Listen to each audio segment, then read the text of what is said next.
ঢাকা ১৩ আসনে আল্লামা মামুনুল হক সাহেব বিপুল ভোটে বিজয় লাভ করেছে। আমরা লক্ষ্য করেছি নির্বাচনের দিন যেখানে দুটি টিভি চ্যানেল ওনাকে বিজয়ী ঘোষণাই করে ফেলেছে, কিন্তু পরক্ষণে কয়েক মিনিটের ভিতরে ওই নিউজ উধাও হয়ে গেল। আমরা দেখলাম ইলেকশন ইঞ্জিনিয়ারিং মধ্য দিয়ে আল্লামা মামুনুল হক সাহেবকে পরাজয় দেখানো হয়েছে। ওনাকে পরাজয় দেখিয়ে আমি মনে করি পুরা নির্বাচন ব্যবস্থাটাকে একটি প্রশ্নবিদ্ধ করেছে।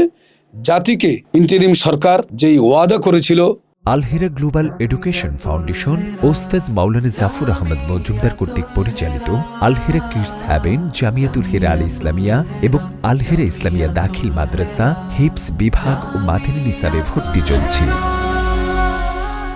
যা আমরা নিরপেক্ষ, সেই নিরপেক্ষতা তারা হারিয়েছে। ইন্টারিম সরকারের যেই উপদেষ্টা পরবর্তীতে আমরা লক্ষ্য করেছি মিডিয়ার সামনে তারা অকপটে স্বীকার করেছে যে তারা যে ইলেকশন ইঞ্জিনিয়ারের মধ্য দিয়ে আল্লামা মামুনুল হক সাহেবকে পরাজয় দেখানো হয়েছে।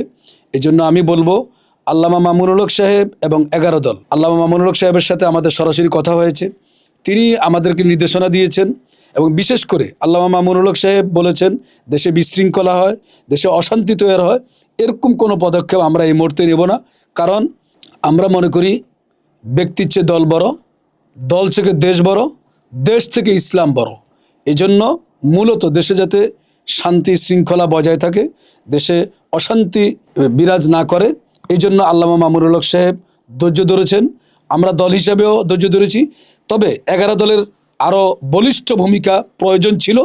11 দল তার সেই বলিষ্ঠ ভূমিকা রাখতে ব্যর্থ হয়েছে বলে আমি মনে করি।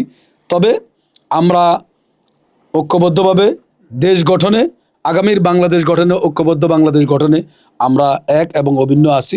ইনশাআল্লাহ আগামীর বাংলাদেশ হবে ঐক্যবদ্ধ বাংলাদেশ এবং খেলাফত রাষ্ট্র ব্যবস্থা প্রতিষ্ঠার জন্য আমরা আমাদের কার্যক্রম, আমাদের আন্দোলন সংগ্রাম এগিয়ে যাব।